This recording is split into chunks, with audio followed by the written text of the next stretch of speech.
right, good morning, everybody. Today is Wednesday, January 4th, 2017. And this is Before the First Cup with Jules here on UCY.TV.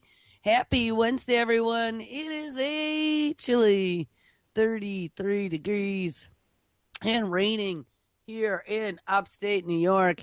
So, where do we leave off yesterday? We titled the show Invasive Tech, Wi-Fi Brain Implants, Digital Resurrections, and Hive Mind. We talked about a lot of disturbing new technologies. The one in particular is being able to utilize Wi-Fi within your environment to connect integrated devices. In this case, these were devices that would be integrated into our bodies, such as, and they said it, brain implants and other things such as, I don't even remember. You guys remember what they were talking about? I don't know. There were a couple other things, but brain implants happens to be the one that I remember. But it's disturbing because we've discovered that Wi-Fi, ubiquitous Wi-Fi that's everywhere, being used for a lot more than just carrying our dopamine inducing text messages to our friends and family. With Wi-Fi, they've been able to literally scan emotions and read them remotely, as well as see through walls.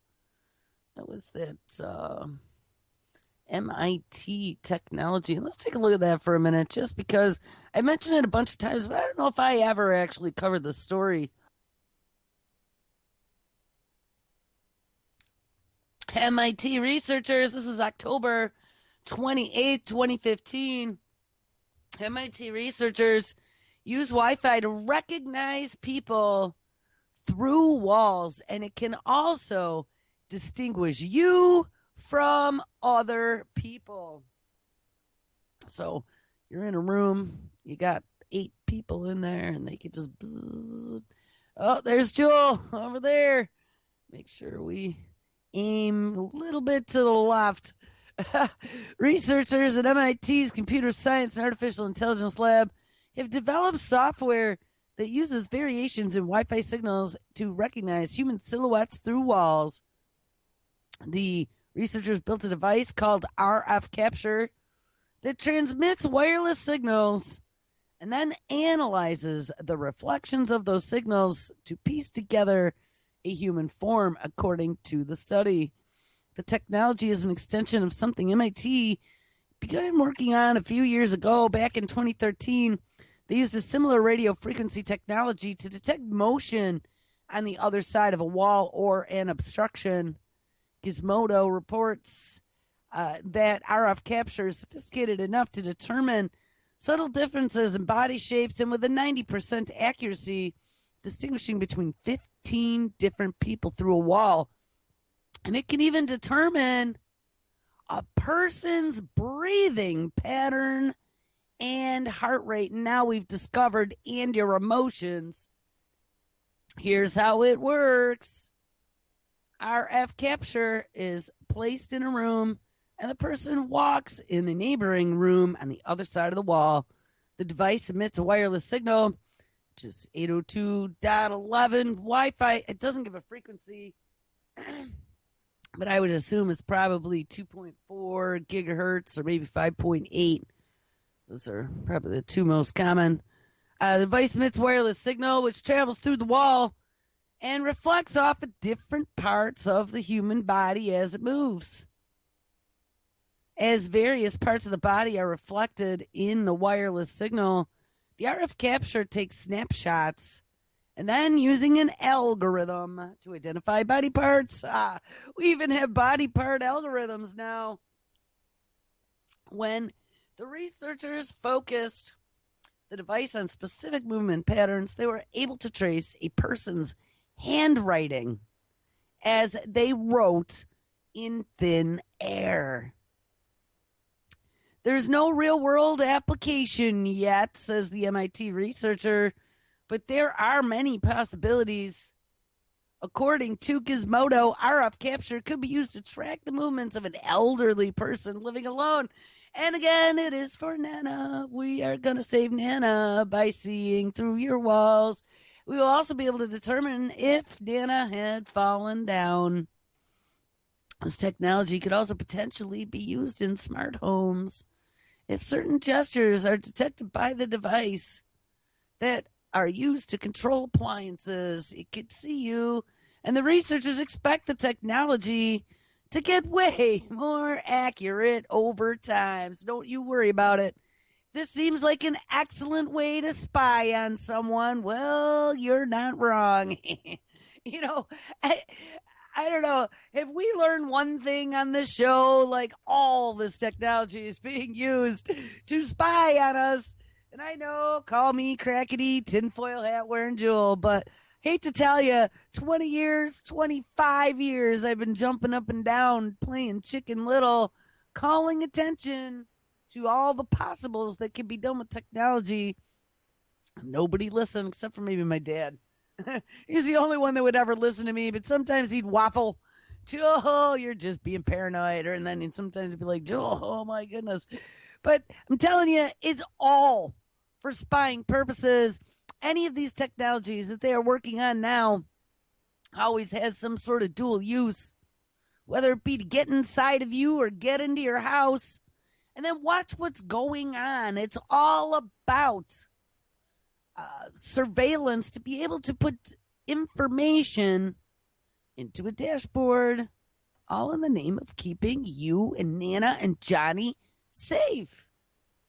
But, don't forget, we have alphabet agencies galore.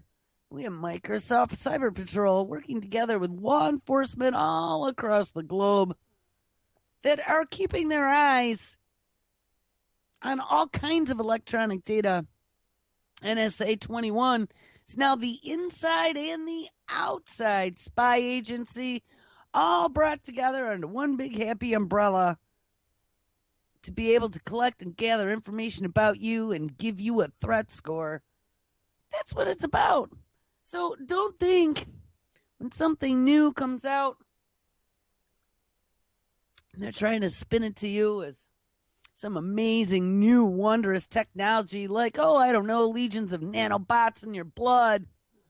Don't be the first one to step up for it, because the joke is going to be on you.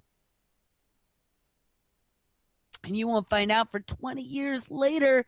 All these freebies, especially free email. Oh, yeah. Sign up and tell it everything. Use it for all of our important emails and connect with all of our friends. No, they weren't scanning that for keywords. They weren't trying to sell you stuff. I mean, caveat emptor, buyer beware. Anything that is free, anything that seems too good to be true, probably is. So, look out. Wireless sees through walls. Wireless can also read your emotions. And I don't know if I even have that one up here anymore. Let's look at this. Oh, no, this is the Israeli company. Well, it could read your emotions. We had that the other day. Sorry, guys. I am still really trying to recover. It's not getting any easier. Emotions, Wi-Fi. Here we go. This Wi-Fi can tell if you're sad. Oh, jeez. The next thing you're going to have smiling little robots coming out of the closet to cheer you up. All right, this Wi-Fi can tell if you're sad. Our modern environment is saturated with wireless signals. And if you remember way back when we took a look at, I think it was a Swedish or Norwegian artist who had mapped the wireless signals that were going on and the radio signals that were going on in a room. And he was completely flabbergasted at how the entire room was just bathed in all these different frequencies that nobody seems to warn us about, to tell us that, yes, there is a potential for some sort of future damage by exposing us to all these wireless technologies. If you remember, they're getting ready to roll out all this 5G secret launches in the New Mexico desert and all these skybenders drones. We can get internet in Africa. Connect us all to that internet of everything. If you remember when we first started looking at that, we had found a study that had real concern about 5G, especially, I think this was long before they were talking about making it ubiquitous everywhere. But they found that 5G was able to unzip DNA. Remember that? And here we have CRISPR. CRISPR's out there now. It's probably one of the most promising technologies for 2017. I just saw they're coming up with all kinds of ways to zip and unzip. Zip, zip. Our DNA strands. Unzip, insert, rezip, zip. It's genetically modified things. We got insects now. They're going to run around and do that for us. We got digital rights management for the genome that they are working on. So we can't accidentally on purpose unzip your DNA. Whoops. Or have a foreign actor like China launch some DNA unzipping weapon on us. Nope, nope, nope. So we're going to lock all that down. But interestingly, 5G, actually, I'm trying to remember if it was 5G or millimeter wave. Maybe it was millimeter wave. But the two of them right now are being used in conjunction with each other. There was a Scientific American article that talked about utilizing millimeter wave to boost 5G, to extend its distance. And that's what they were looking to do in some of these towers and skybender drones, with some sort of dual rollout. Millimeter wave is used for a lot of military radar applications. It's an old technology. But they can use millimeter wave as a molecular scanner. That's an airport scanner where they can read what you had for breakfast at 164 feet away. And it's the same technology they're using on satellites that they are sending up to places such as Mars or out past asteroids to scan them to see what elements they are made of. Millimeter wave scanning can do all that. It's the same stuff that was being utilized in the nude body scanner, the Chertoff. I ended up owning that company that sold them to the airports after 9/11. Millimeter wave. So between millimeter wave, 5G, and Wi-Fi, add to that, we still got 3 and 4G as well. And then we got all of the radio bandwidths. We got all of the microwave bandwidths.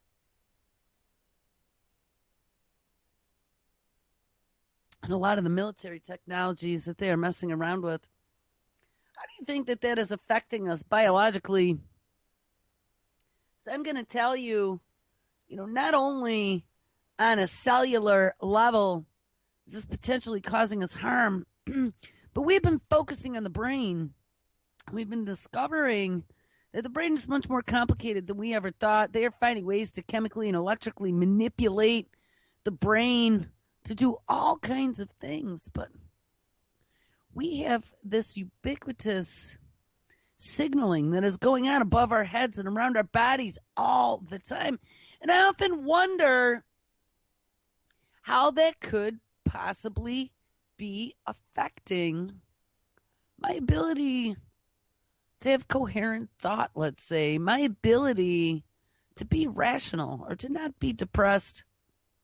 They've already shown music, 100% music elicits emotion. Now, if we could have told them that, they didn't need to spend $10 million on a study. I don't know if that's how much they spent, but, all these stupid studies they spend all this money on like things that are beyond obvious, like music provoking emotion.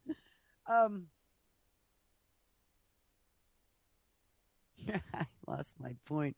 I'm watching this little wireless signal bounce back and forth in the picture. All right, let's get back to this. So, Wi-Fi can tell if you're sad. Our modern environment is saturated with wireless signals, blah, blah, blah. Consequence of our insatiable desire to transmit data seamlessly and efficiently. And yes, our insatiable desire, where we are addicted to that dopamine button. We're going to talk about some dopamine today. Beep, beep, beep. Need to have our mobile device to be able to get our Snapchat. That's how this has spread so insanely. I remember way back in the day, I don't know, probably 2002, 3, 4, when I was still doing engineering. 2, 3, 4. Nobody had wireless. I was a wireless engineer. That was the one thing I got my big ass certification on. Being able to do site surveys. You always had to make sure you got concentric circles to have proper coverage without dead spots. You set them to different channels. So you'd have all these overlapping signals. And you would literally blanket an area with these Wi-Fi waves. And I've seen a bunch of studies too in schools. There's definitely concern as to what this could potentially be doing to children's brains. Don't worry about Nana's brain. Nana's brain's already probably half Swiss cheese, but Susie's brain is still in development. And Susie's brain probably doesn't need any additional disruptions, especially considering what we have discovered with children, video games, mobile devices, and that dopamine button, and how badly it can mess children up. Guys, our poor little munchkins are going to grow up in a generation where there are those whose parents got it, and there are those whose parents didn't. Now, my daughter has 3 friends in school, just 3 out of all those kids. 3 friends in school that know what GMOs are, that know what vaccines are, that know about staying off the computer, that know about staying off the TV, that encourage reading and playing Legos and doing tactile things, that encourages physical activity to get outside in nature versus sitting in front of the television or eating junk food. She has 3 friends. And those kids all bring their lunch to school every day. My daughter as well. Because none of us want them eating the government cheese and hamburger that they're going to feed to our kids. Some sort of bulk government food that they're sending to these schools. Guys, it's very sad. 3 children. And one of the kids she went to preschool with, and his mom was really cool. I don't remember her name, but we used to talk every day because we'd see each other, taking the kids in, picking the kids up. And she ran her own little online internet business. And God, we're talking already 10 years ago. And I was still doing this engineering stuff, so we had a lot in common. We talked on the playground or whatever. But I talked to her about a lot of this stuff. And you know what? Her son is in my daughter's class again this year. They've been on and off for the last 5 or 6 years. And he's one of the 3 children that don't play video games and don't eat GMOs and whatever. And here's the thing. At 10 years old, they are already having a huge problem with disciplinary issues. We have 10-year-olds who don't do their homework at all. We have 10-year-olds who are ending up in the office and on detention. We have 10-year-olds stealing from the teacher. I mean, I just can't get over at 10 I mean, we're talking, this classroom sounds like half of it is loaded with juvenile delinquents, except they're 10. Now, what caused this? When I was 10, I was not a juvenile delinquent. That came a few years later. At 10, you should still be capable of being molded, not being rebellious or distracted or addicted or a problem child with oppositional defiant disorder. Guys, I am seeing a lot of the stuff that we read. Remember, we did those 3 stories. There was the little, I don't remember, it was a little girl, a little boy. I think it was a little boy in bed. And that was with the Minecraft, that was seeing all those flashing lights and waking up sitting. His mother would find him catatonic in the middle of the night, sitting in bed. And then we had the girl who ended up in the mental institution 2 or 3 times. She was a teenage girl after her addiction being online. And then we had the adult, the journalist, who had talked about his own journey of trying to disconnect himself. And again, like I've said many times, there's a big difference between the before the internet people, those of us who were born before, those of us who were born after and never knew the world before. It almost seems that those of us who were born before the internet still have the ability to regulate. We still can flip it off, and even though we don't want to, because I'll admit I've spent my entire adult career being attached to the machine, helping build the machine. But I can turn it off if I want to. But what they've discovered is that children's brains are way, way, way more susceptible to being horribly addicted with this dopamine chemical that is produced every time we touch one of these devices. We literally are turning our babies into freaking heroin junkies. Digital heroin.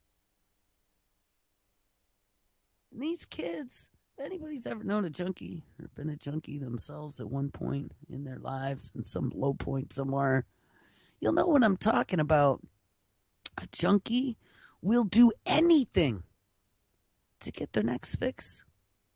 They will get violent. They will get rude. They will steal. They will not be following direction. They will just be focusing on how to get that next fix. And here's another problem. You know, they're rolling out all of this education for children in these little apps. Except here's an issue.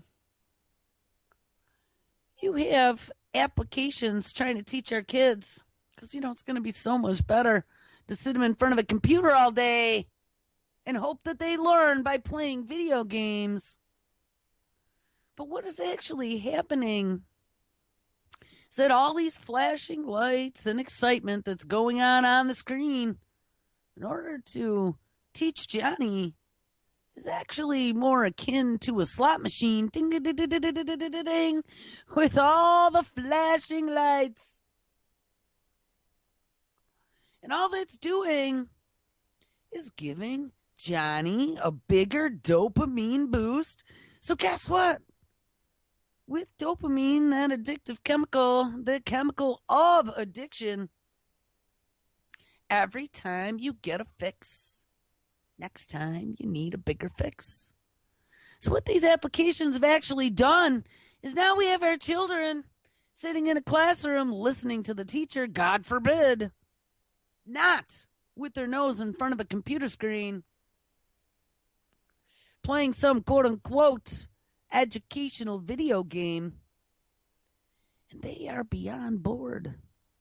They can't listen to Mr. Smith because Mr. Smith is so freaking boring. Sorry, Mr. Smith, I can't pay attention for more than 7 seconds because the goldfish won. Remember that study? And they tried to discount that study. That was a Microsoft study. It wasn't Joe's goldfish studies. So we got an attention span of 7 seconds. I think that's what it was. Maybe it was 7 minutes. I think it was 7 seconds.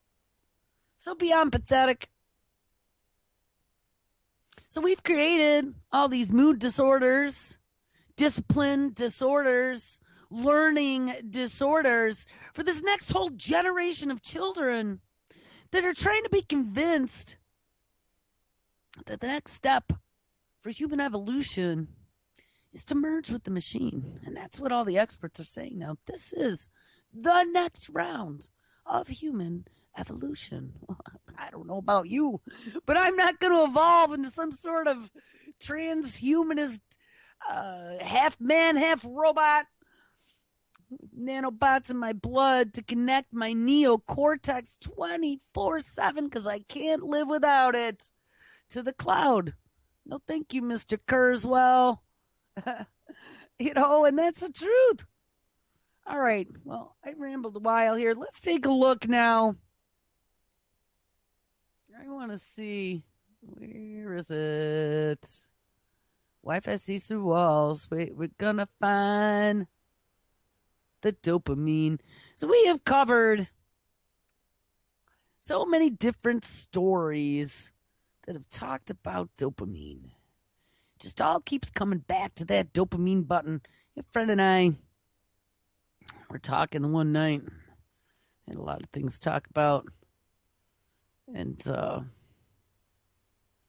having all kinds of discussions about some issues they're going through or whatever. But we were talking about motivations for this, that, and the other thing. And it was just too funny because he always thought I was full of shit until we're really dissecting things. And every single time I was like, well, look, that again can be tied to dopamine as the motivation. That is that chemical that makes you anticipate.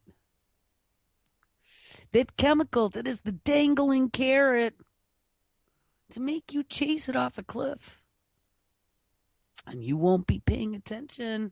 Anytime you get that dopamine dose, you are high as a kite.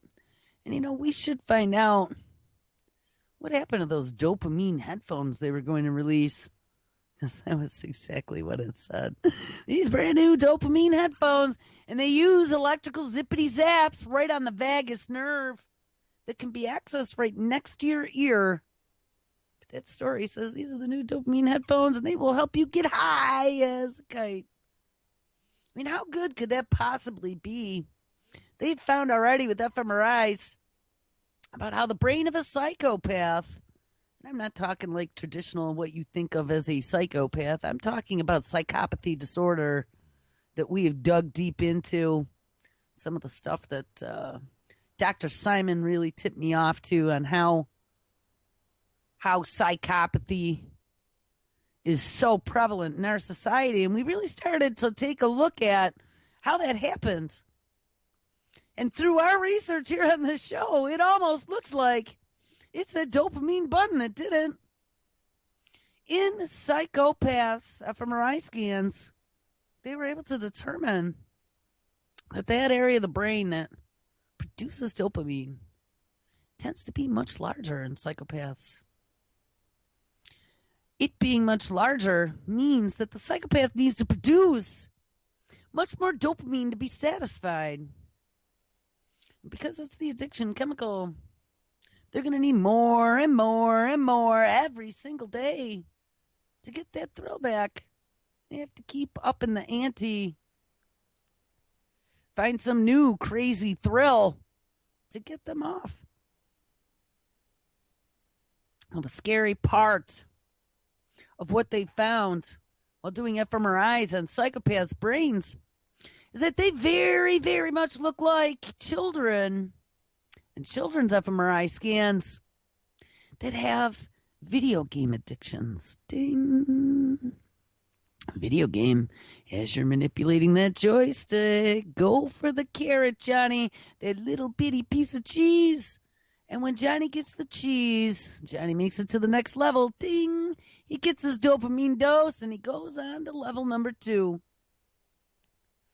Well, as Johnny continues on a daily basis, not only is he being trained to be a good little soldier of the future, good little drone pilot, but Johnny is being conditioned like a Pavlovian experiment to run after and seek the cheese. But each time he seeks the cheese, Johnny needs a little bit more cheese. And they discovered in children with video game addiction, that area of the brain that produces dopamine gets bigger and bigger and requires more and more, and their brains start to look like a psychopath's. Now, guys, I don't know about you, but the fact that we are creating a generation of psychopathic children, and I'm telling you, if you start digging now, you're going to find out there's a lot more literature out there than a few years ago. There are Harvard scientists now, who probably put it at Jewel and said, you're a tinfoil hat wearing lunatic. But hey, I'm a mom. I saw it way back. Just the change in personality with not even 5 minutes in front of a screen. My child's personality completely flipped on its head. And she became a child that I didn't even recognize. And now I'm seeing that story echoed all over. It's not just me. And they have a new documentary, and I really need to find time to craft a nice introductory email and get it to the principal over at my school district. It's called Screenagers. And it's all about our devices, the chemical reactions, and what it is doing to our children's brains and how to control it. It was done by, I'm pretty sure she was either Harvard or MIT, a doctor who had children of her children of her own, and she started to see issues and really started to dig into it and discovered that, wow, we got a big problem, Clyde. So as they are trying to get us to step up for this 21st century medicine, these 21st century cures, wearables, implantables, right? Yesterday we find out you could have implantable brain devices that we can then connect direct to Wi-Fi and transfer information without us doing a thing. That is the ultimate. We have wearables, implantables, and then augmentation. It's a lot of what Kurzweil's talked about. And then once we've augmented, then it should be pretty easy to upload and download ourselves to the cloud. And then we will be ethereal. No more physical body, just download Nana at Christmas time to the avatar that you rented $29.95 for the weekend. It's very disturbing. And they've convinced these kids that there is no privacy. Tell everyone on Facebook what you had for dinner and when you blew your nose. Because everybody cares, Johnny. Everybody cares. And not only are they turning these children into little humans with psychopathy disorder, this addiction disorder, but they are turning them into little Nazi narcissists with instant gratification syndrome. These kids don't know how to wait. These kids don't know how to be patient. These kids don't know how to work for anything. These kids live in a world where they are the center of attention, just like their first-person shooter game. The world revolves around them. Everybody wants to know what they're doing. Everybody cares and adores them, no matter how bratty they are. But guys, this is not going to create a better world. This is going to create an entire generation of children that then will be able to be diagnosed as quote unquote, mentally ill. And as we're working now on all these huge programs, we got all these dollars now for 21st Century Cures Act and the NDAA 2017, and we got this neurological surveillance section of the 21st Century Cures Act is going to focus on mental disease and being able to diagnose a mental disease through your voice patterns on your smartphone. Got good old Tommy Insel, former director, National Institute of Mental Health over at Google's Verily, working on this very thing. And then we find out that they can actually read things about us, suck out our thoughts and our emotions, and manipulate our feelings with different types of wireless, ubiquitous communication technology. It's really got to make you worry. And there's been so much research that has gone into dopamine because dopamine is a key to so much. Let's get over here to, where is it? I can't read any of my little tabbies. Where the hell is that story? Hold on.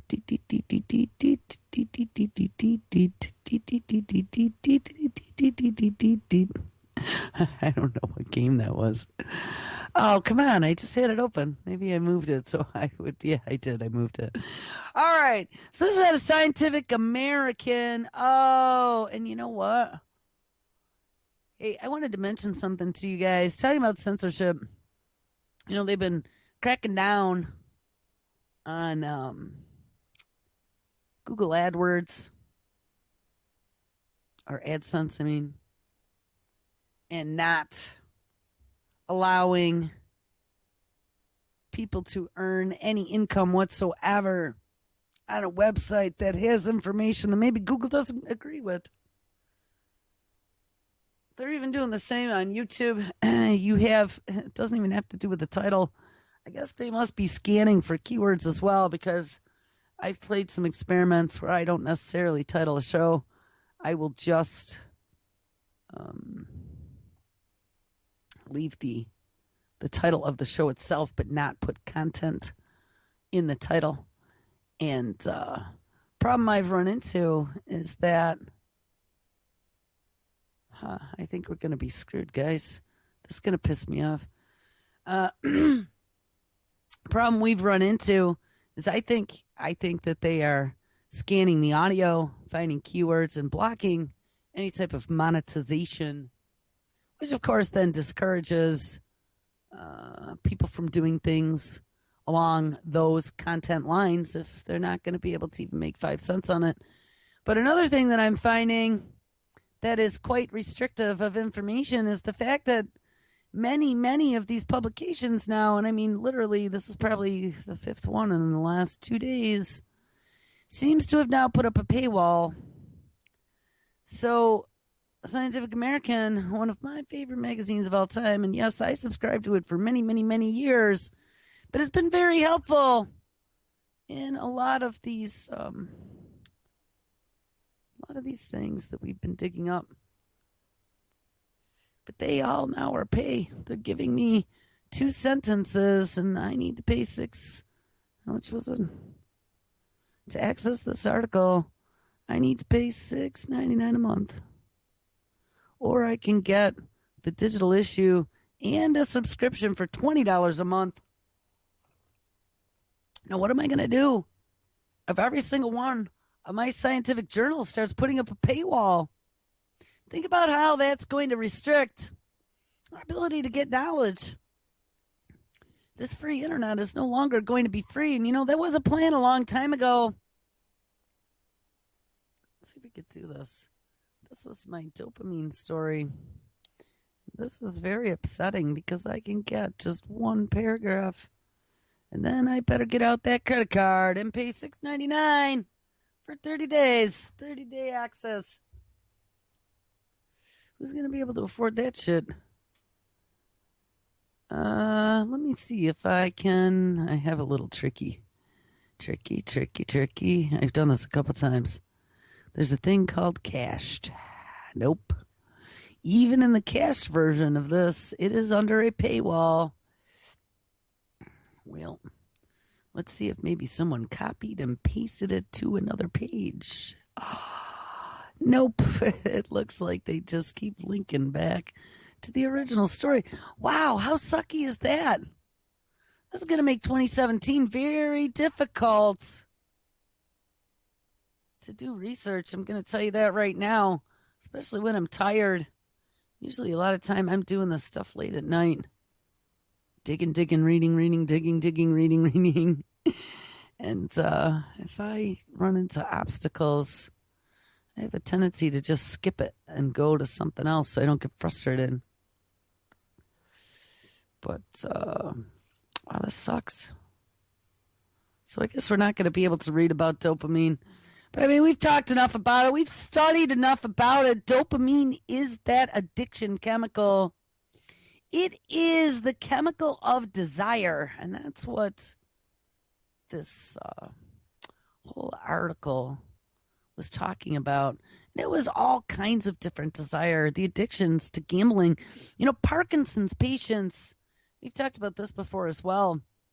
Parkinson's patients have a problem producing dopamine. Now, on the other hand, psychopaths have too much dopamine.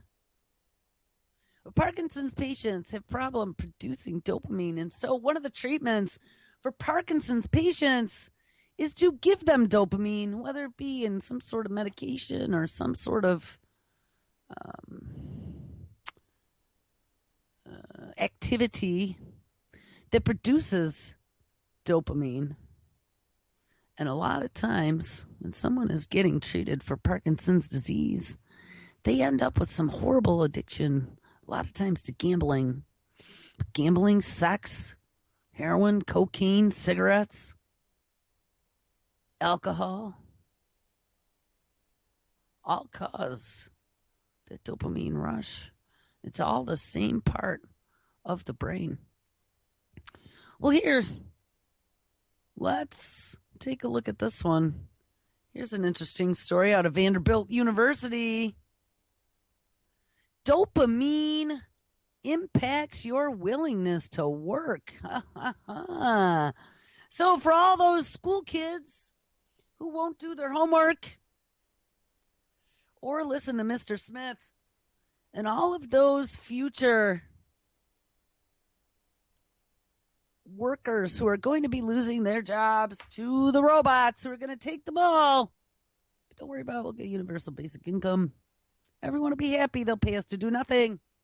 Well, they've been manipulating that dopamine button for a very long time. So let's find out what it does to our willingness to work, slacker or a go-getter. Everyone knows that people vary substantially in how hard they are willing to work. But the origin of these individual differences in the brain remains a mystery. Now, this story is from 2012, so I'll guarantee you it's not a mystery anymore.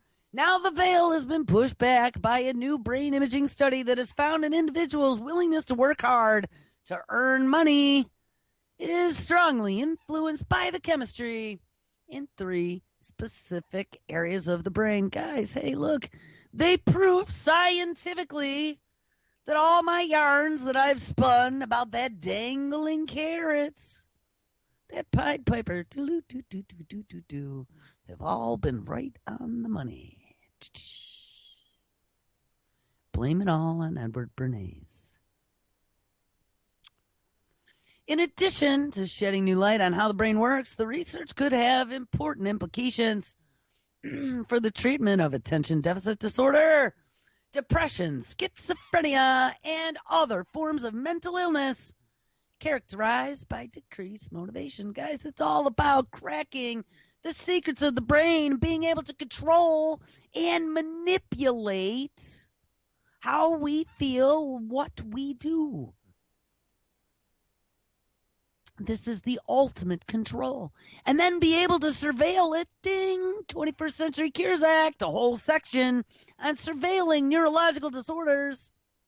And to be able to diagnose on the fly with doctor's smartphone mental illness on a spectrum. So every single one of us will be guaranteed to be somewhere, whether it be high or low or in the middle on that spectrum. This study was published in 2012 in the Journal of Neuroscience, and it was performed by a team of Vanderbilt scientists, including postdoctoral student Michael Treadway and professor of psychology David Zald. Using a brain mapping technique called a PET scan, the researchers found that go-getters who are willing to work hard for rewards had higher releases of the neurotransmitter dopamine in areas of the brain known to play an important role in reward and motivation, like the striatum and the ventromedial prefrontal cortex. I was always a go-getter. Told you, for many years on my desktop, my wallpaper was the picture of a big snail in the middle and a hand holding a stick over the top of the snail. And dangling off the end of the stick was a string, and on the end of the string was tied a carrot. And that motivated me every single day, because that's exactly what it was. You know, on Fridays, when you get your paycheck, there's a total dopamine rush. And every week I would go, oh, I hate this freaking job. I hate this freaking job. But guess what? Every Friday, I got a paycheck. And then I liked the job for a little while until Monday came back around. You know, I did that for a good, this last time around, 13 years. It was a good motivator for a long time. Until, of course, it started to affect my health as well, because I hated it so much. That's not good. You can't do something for 13 years that you dislike. I didn't dislike the job, but it was just really tough. There was no support from a management perspective a lot of times, and you just got abused. It's a very emotional roller coaster, abusey type thing, and the company really didn't give two shits much about their employees. All they cared about was making profit. So it was pretty depressing. But anyway, on the other hand, slackers who were less willing to work hard for a reward had high dopamine levels in another brain area that plays a role in emotion and risk perception, and that is the anterior insula. Past studies in rats have shown that dopamine is crucial for reward motivation, but this study provides new information about how dopamine determines individual differences in behavior of human reward seekers. The role of dopamine in the anterior insula came as a complete surprise to researchers, and that would be for the go-getters. The finding was unexpected because it suggested that more dopamine in the insula is associated with a reduced desire to work. So that must not be the go-getter. That must be the other people, even when it means earning less money. The fact that dopamine can have opposing effects in different parts of the brain complicates the picture regarding the use of psychotropic medications that affect dopamine for the treatment of ADHD, depression, and schizophrenia, because it calls into question the general assumption that these dopaminogenic drugs have the same effect throughout the brain. Ding, ding, they don't. I don't know, we're not going to read about all the healthy volunteers. This research is part of a larger project designed to search for objective measures for depression and other psychological disorders where motivation is reduced. And that's exactly it. They've been looking for easy ways to diagnose mental disease so they can scan all of us and determine how to fix us, because we all need fixing. We are defective. Right now, our diagnoses for this disorder is often fuzzy, and of course we have to base them on the DSM, which is just a list of symptoms without any type of real quantifiable numbers. But that's where Tommy Insel comes in. Tommy Insel over at Google's Verily. He is working and trying to get some tools together that we can use as definitive diagnostic tools. Imagine how valuable it would be if we had an objective test that could tell whether a patient was suffering from a deficit or an abnormality in an underlying neural system. Ding, ding, ding, ding, ding, ding, ding. Defective humans, defective humans. Guys, they're going to find a way with 21st century cures to make all of us defective. Nobody ever said nature was perfect. I don't want to be perfect.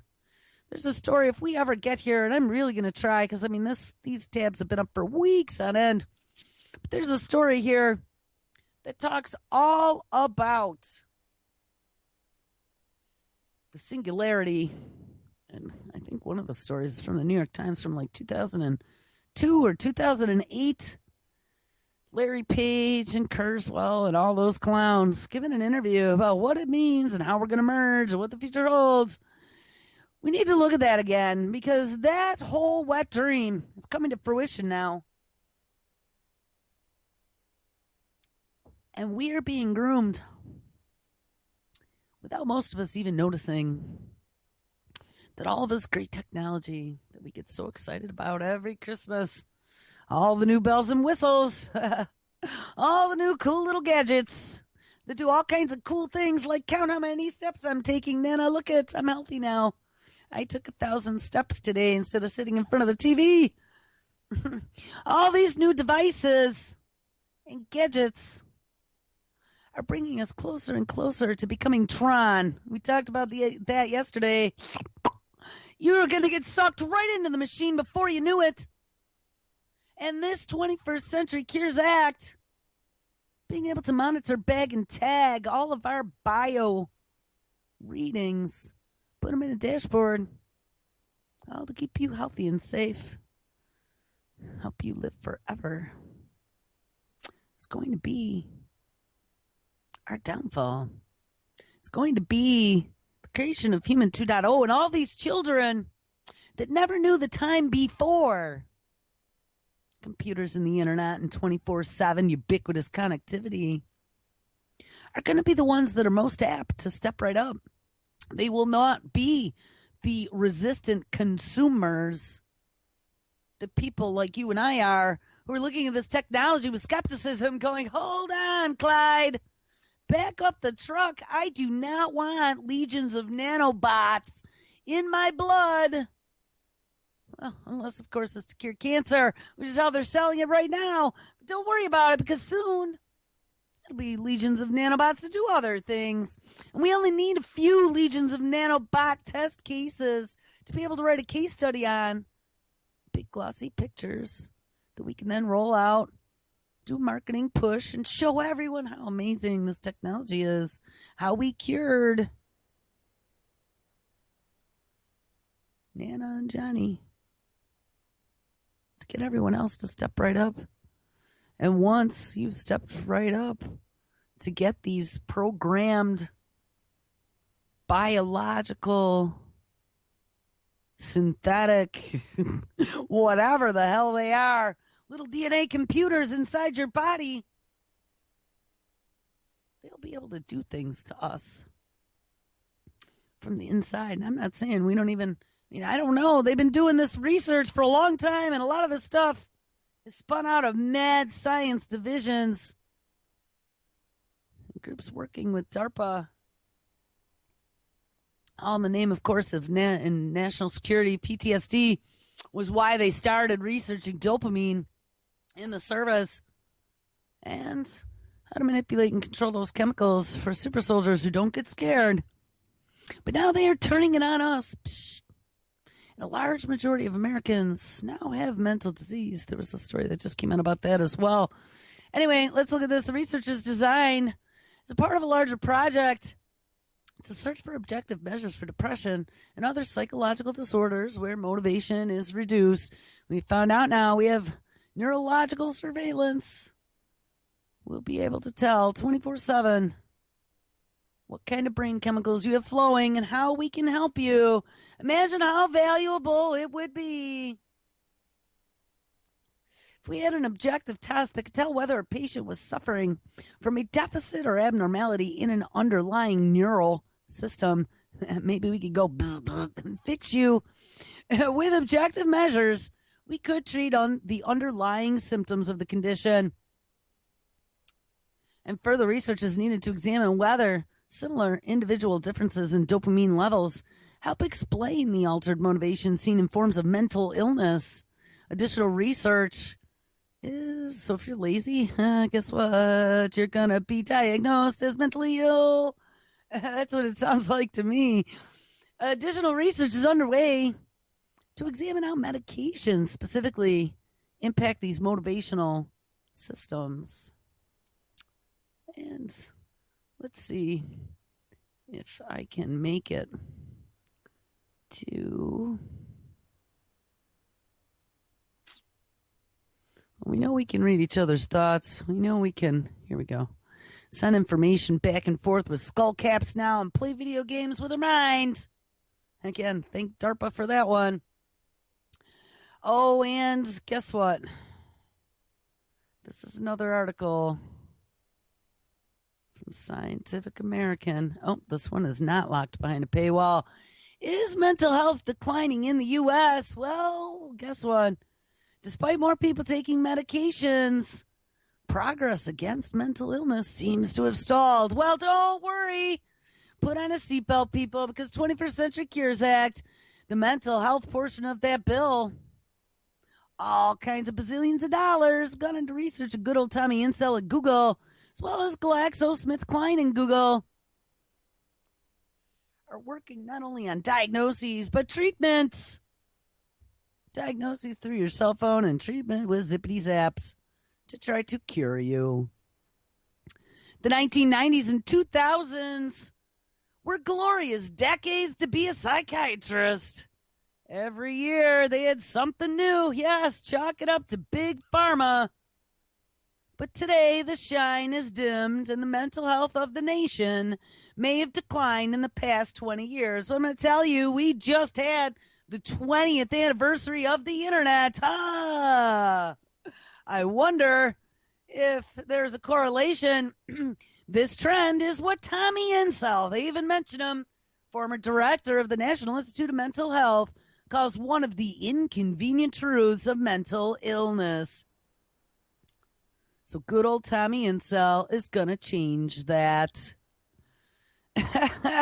All right, guys, well, make sure you stick around because it is Wednesday. Ms. Lonnie Clark is live up next, and then Solving Her live at 1 p.m. Eastern. I hate to say it, but this is going to be Solving Her's last show, at least for a little while. He's going to take a break, so make sure you catch that.